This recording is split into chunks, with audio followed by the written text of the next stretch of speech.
Se você tinha investimentos internacionais em 2024, você muito provavelmente está ganhando dinheiro. E uma dúvida que resta na cabeça é: o que eu devo esperar para 2025, ano que está prestes a começar? Por isso que eu preparei um vídeo para falar sobre perspectivas importantes para os seus investimentos internacionais nesse ano que se inicia. Como eu falei na abertura, esse foi um bom ano para investimentos internacionais, por vários motivos. Tanto uma performance realmente boa dos principais mercados do mundo, Estados Unidos, por exemplo, mas também por conta do enfraquecimento do nosso real. E quando a gente investe no exterior, a gente se expõe também a moedas de outros países, e quando essa moeda se aprecia frente ao real, isso amplifica a sensação de ganho de dinheiro. Até o momento que eu gravo esse vídeo, a gente tem aqui uma performance impressionante de bolsas internacionais, para começar o assunto aqui falando de ações. Então vocês podem ver aqui no gráfico que aparece na tela de vocês, essa primeira linha branca aqui mais acima é o S&P 500. O S&P 500, que é o índice que reúne as principais empresas dos Estados Unidos, as 500 maiores empresas de lá, ele está rendendo no ano, considerando aqui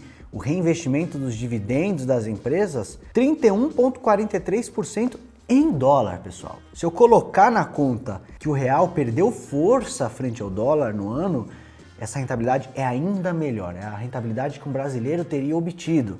Mas vamos dar uma colher de chá? Estou olhando aqui só o retorno nominal, um retorno que um americano teria sentido na carteira dele, que recebe em dólar, investe em dólar, estaria recebendo ali mais de 31% por investir nas 500 maiores empresas dos Estados Unidos. Outras bolsas do mundo não foram tão bem quanto a bolsa norte-americana, mas também tiveram uma boa performance. Dá uma olhada aqui comigo, essa segunda linha que a gente vê aqui, linha amarelinha, é o índice de ações japonesas. Olha lá, subiu 20% em moeda local. Quando a gente olha a terceira linha aqui, a laranjinha, o Stock 600, que reúne as 600 maiores empresas da Europa, subiu 12,5%. E o nosso Ibovespa, em reais, caindo 1,24%. E essas performances que eu mostrei para vocês, como eu já mencionei, são valores em moeda local. Se eu considerar o quanto que o real perdeu de força frente a moedas fortes esse ano, eu amplifico ainda mais essa diferença de performance. Só para ter uma ideia aqui, o que vocês estão vendo agora é a variação cambial. A linha branquinha aqui é o dólar contra o real. Dá para ver que a gente teve uma bela alta. A gente começou o ano com dólar aqui abaixo de 5. Vamos terminar o ano com um dólar muito mais elevado. Até o momento que eu gravo esse vídeo, o dólar está aqui em 5,89. A linha azul é o real contra o euro. A gente começou o ano aqui com um patamar próximo de 5,4 e vamos terminar o ano com o euro valendo 6,18. Então nossa moeda enfraqueceu muito. Por dois motivos. Você tem aqui um fenômeno de moedas fortes, principalmente o dólar se fortalecendo no mundo. Vamos lembrar que o câmbio é sempre uma paridade, né? É uma moeda em relação a outra. Então você tem o dólar que está ficando forte no mundo, mais um barulho sobre a questão fiscal no Brasil que tem depreciado o nosso câmbio. E aí, pessoal, por que eu estou falando da performance dos investimentos internacionais nesse ano, que foi legal e tudo mais? Porque eu já conheço esse filme. Depois de um ano bom para investimentos internacionais, ainda mais quando casa com um ano ruim para o Brasil, a vontade do investidor é se mandar para lá. É pegar o passaporte, ir embora e não voltar nunca mais. Agora eu quero todo o meu patrimônio vai lá para fora. Não quero mais investir no Brasil, cansei. Agora eu quero ter 90% do meu patrimônio. Calma, calma. As decisões têm que ser tomadas por fatores estruturais.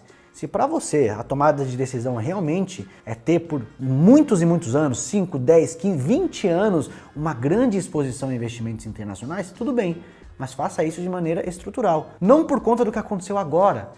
Eu tive um ano bom dos investimentos internacionais, um ano ruim de Brasil, e agora eu vou virar minha carteira do avesso. E se ano que vem a gente tiver uma recuperação forte de ativos brasileiros e um ano mais ou menos para ativos internacionais? Você fica correndo atrás do rabo. Então, muito cuidado com esse viés de retrovisor. Eu já vi isso acontecendo inúmeras vezes. 2021, mesmo ali pós-pandemia, que a gente teve um ano forte para ativos internacionais, todo mundo queria mergulhar de cabeça. Eu recebi aqui perguntas de assinantes falando sobre mandar mais dinheiro para fora. E aí a gente vê 2022, quando os juros começam a subir fortemente nos Estados Unidos, uma péssima performance dos mercados em 2022, e aí ninguém mais quer ter dinheiro. Aí, posso tirar meu dinheiro lá do exterior?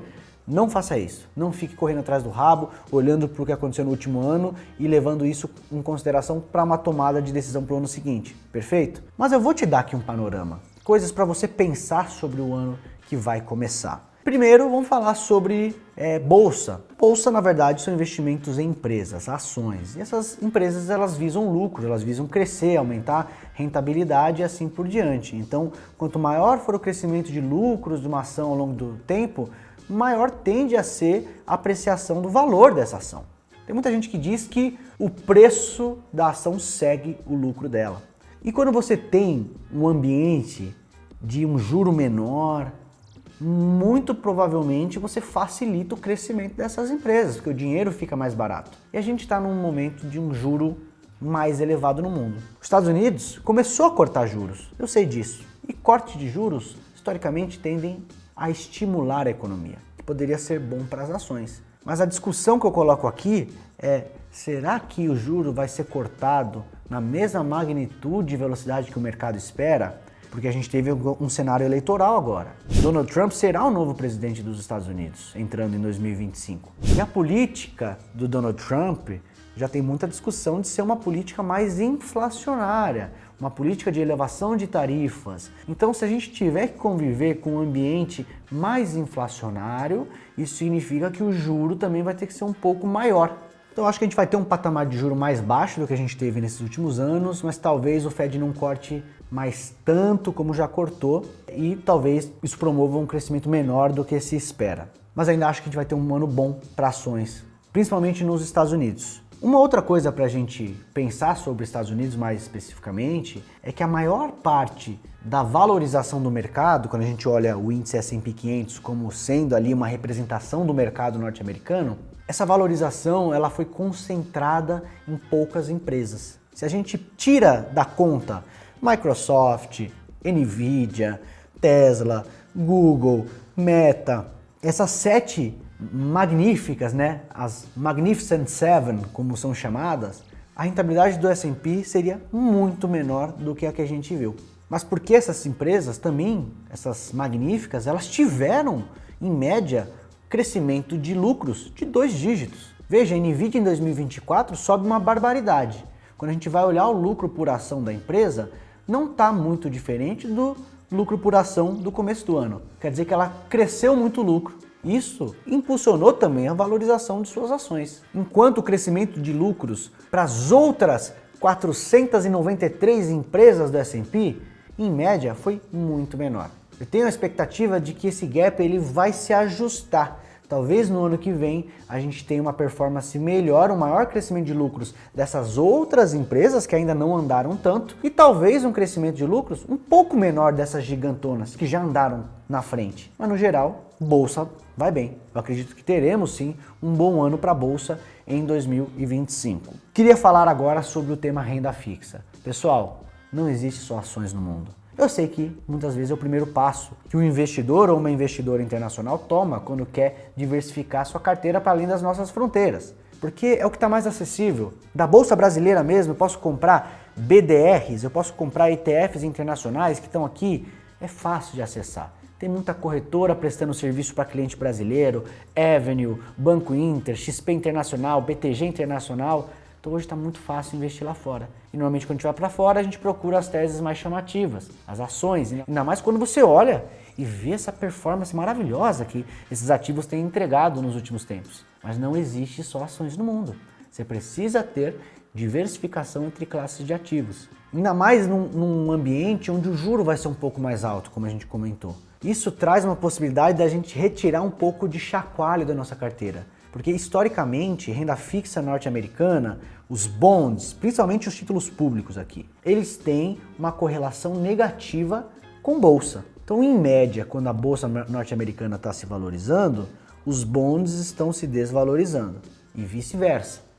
Isso não vai dar um jogo de soma zero? Não, a renda fixa é um ativo de retorno esperado positivo, é um empréstimo. Você emprestou dinheiro para o governo norte-americano, ele vai pagar uma quantia no futuro. Então tem um retorno esperado positivo, assim como o investimento em empresas. Você investe com a expectativa de ter um retorno maior lá na frente. Então quando você combina 2 ativos de retorno esperado positivo, mas que no dia a dia fazem caminhos opostos, Isso tem um efeito de diminuir muito a volatilidade e permite que você possa resistir ao longo prazo. Que é bonito você olhar para trás e olhar, olha como que essa bolsa internacional vai bem. Será que você teria aguentado uma queda de 40% do índice Nasdaq em 2022? Teria continuado confiante ou teria ficado apavorado? Isso que você tem que pensar, porque olhar para trás e ver o gráfico maravilhoso, poxa, fácil concluir que é rentável. Mas olhar os drawdowns, as quedas acentuadas que aconteceram no meio do caminho, é algo que pouca gente faz. Então, como eu falei, você olha nos últimos 5 anos, a performance é muito boa, mas teve uma queda intensa em 2022. Uma carteira que fosse diversificada, com outros elementos, de repente pode se proteger um pouco mais também. Então eu defendo, ainda mais que a gente tem um pouco mais de juro, quando o juro está mais alto, a renda fixa fica mais atrativa. É um cenário diferente do que a gente teve na última década, que o juro foi zero. Aí realmente era discutível, né? O juro sendo zero, você quase não tinha benefício, além do benefício apenas da diversificação, em ter também renda fixa internacional. Mas agora eu acho que é para ter, para a gente mesclar diferentes classes de ativos. E não precisa inventar a moda. Pode ser simples, pode ser um ETF de renda fixa. Se você é um investidor ou uma investidora qualificada ou qualificada, você pode até pegar um fundo ativo de renda fixa internacional que vai fazer uma boa gestão desse investimento. Você vai contrabalancear o chacoalho da sua carteira para permitir que as ações, que de fato vai ser a parte mais rentável no longo prazo, façam o trabalho dela. Agora, nessa expectativa de que talvez o Fed nem corte tanto juros quanto o mercado espera, e a gente olha para outras economias como a Europa, e o que está acontecendo na Europa? Uma maior fragilidade econômica que a gente não vê nos Estados Unidos. Os Estados Unidos está com a economia forte, está com um desemprego muito baixo, a inflação está se controlando, a economia crescendo. Na Europa, a gente tem um cenário mais complicado. Os índices de atividade econômica têm piorado, é evidente a fragilidade econômica, é um bloco muito heterogêneo que é regido por uma política monetária única. Então você tem o Banco Central da Europa que toma decisões que impactam países que são muito diferentes entre si, tem país que é muito mais endividado do que outro, que sofre mais ou menos com essa política monetária. E diante dessa maior fragilidade econômica, que é agravada inclusive por questões geopolíticas, você tem uma guerra de Rússia e Ucrânia que ainda não acabou, que é muito próxima geograficamente da região europeia. Você tem ali uma proximidade grande com a China, e a China interfere muito no andamento dos mercados europeus, seja por muita relação de consumo, e a China está com uma dificuldade de acelerar sua atividade econômica, então isso impacta também a saúde econômica da Europa. Então nesse contexto, e também olhando os índices de inflação relativamente controlados na Europa, existe uma expectativa de que o Banco Central da Europa acelere esse ritmo de corte de juros, ou pelo menos mantenha cortando, enquanto nos Estados Unidos há uma dúvida maior. Então talvez a gente possa ter uma performance melhor da renda fixa europeia, até mesmo do que a norte-americana. É uma possibilidade. E hoje a gente já tem aqui na Bolsa Brasileira um meio de comprar renda fixa de outras partes do mundo com um único ETF de uma forma muito fácil, que é, por exemplo, aqui o BNDX11. Você pode comprar diretamente lá fora também se quiser, o BNDX. Poderia ser uma diversificaçãozinha a mais que você coloca na fatia de renda fixa da sua carteira. Mas mantém ali um pedaço importante no título público norte-americano também, na renda fixa de alta qualidade, porque isso também vai trazer uma diminuição de outros riscos. E também tem ETF que faz isso com muita facilidade. No exterior você poderia comprar um SGOV, que é só de título público, ou você poderia comprar um BND lá fora, que faz uma composição entre título público e título corporativo norte-americano de alta qualidade. No Brasil, pode ser o SDB11. O SDB11 ele compra cotas do BND, então quer investir no Brasil, o SDB11, quer investir direto lá fora, BND, você tem essas duas possibilidades. Que aí você já vai vendo que a nossa carteira aqui está meio que tomando forma, né? A gente tem exposição à Bolsa Internacional, aí entra na parte de renda fixa, que também tem que ter diversificação, pode ser uma duplinha, o SDB11, BNDX11, e terminar essa carteira global com uma pitada de imobiliário.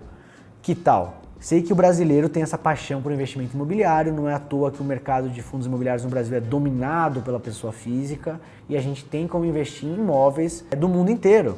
São os REITs, são os primos gringos dos fundos imobiliários aqui no Brasil. E a gente pode investir de maneira muito fácil, através de um ETF mesmo, como aqui no Brasil a gente tem o ALUG11, lá fora pode ser um VNQ, pode ser um REIT, REET, vai funcionar muito bem. Mas vamos falar um pouquinho sobre o cenário para essa categoria. Os REITs são, em média, mais alavancados e sofreram mais com esse juro elevado que a gente conviveu ao longo dos últimos anos. Por isso que tem uma performance muito diferente entre bolsa e REITs. E historicamente, essa diferença de performance nunca foi muito gritante assim. Você sempre teve uma componente de retorno parecida, com um risco de volatilidade parecido até, talvez só um pouco maior para os REITs, mas bastante rentável. E a gente está vendo uma grande diferença agora, porque o juro mais alto pressionou muito mais o setor de REITs. Obviamente tem setor que está indo muito bem, setor que está sofrendo mais, eu estou falando em médias aqui. E com esse juro que está cedendo, que está ficando menor, a gente já começa a ver uma recapitulação de preço. E tivemos um exemplo há um ano atrás. Um ano atrás a gente teve um susto lá no mês de outubro, né, final de setembro, outubro, que os juros nos Estados Unidos se elevaram rapidamente, deu um susto, os REITs deram uma bela sofrida. Só que novembro, dezembro, esse juro futuro nos Estados Unidos acomodou. Em 2 meses, novembro, dezembro, os REITs se valorizaram mais de 25% em dólar. Então bastou a expectativa melhorar um pouco, o juro futuro ceder, que esse setor que é mais alavancado e estava sentindo esse peso do juro alto nas costas, respirou aliviado quando retirou um pouquinho desse peso dos juros. Em 2 meses andou 25%. Eu acho que a gente vai ter espaço para uma performance muito boa vindo desse segmento, além de trazer mais diversificação para a carteira. É legal que a sua carteira ela responda de maneira diferente a diferentes choques. Então se acontecer tal coisa, essa fatia sofre mais, mas essa sofre menos e assim por diante. Então, dessa maneira, a gente consegue construir uma carteira que tem 3 componentes essenciais de risco ao invés de só ações. Então a gente vai ter ações, vai ter renda fixa e vai ter imobiliário. E se a gente promover um grau a mais de diversificação dentro de cada fatia, você se protege ainda mais. Então na parte de ações, por exemplo, você pode ter ações do mundo inteiro ao invés de ações só dos Estados Unidos. Eu não sei se a bolsa norte-americana vai continuar tendo a melhor performance entre as bolsas, pode ser que se inverta, pode ser que tenha um espaço para ações europeias performarem bem. Eu não quero entrar nessa seara de ter que apostar qual que é a geografia bola da vez. Eu gosto muito de um viés de alocação ampla, que a gente chama de alocação neutra. Então eu posso comprar um único ETF, como o VT lá no exterior, que já vai me dar exposição ampla ao mundo inteiro. Ou aqui no Brasil, algo como o World 11, WRLD 11, já resolve toda a minha alocação em ações, com muita diversificação. Aí eu entro para renda fixa, eu já dei a letra aqui. Uma âncora ali em renda fixa norte-americana para trazer robustez, mas talvez uma pitada de exposição à renda fixa de outros países, como por exemplo na Europa, está numa perspectiva de cortar os juros de uma maneira mais acelerada. E por fim, REITs, investimento em imóveis para trazer mais diversificação.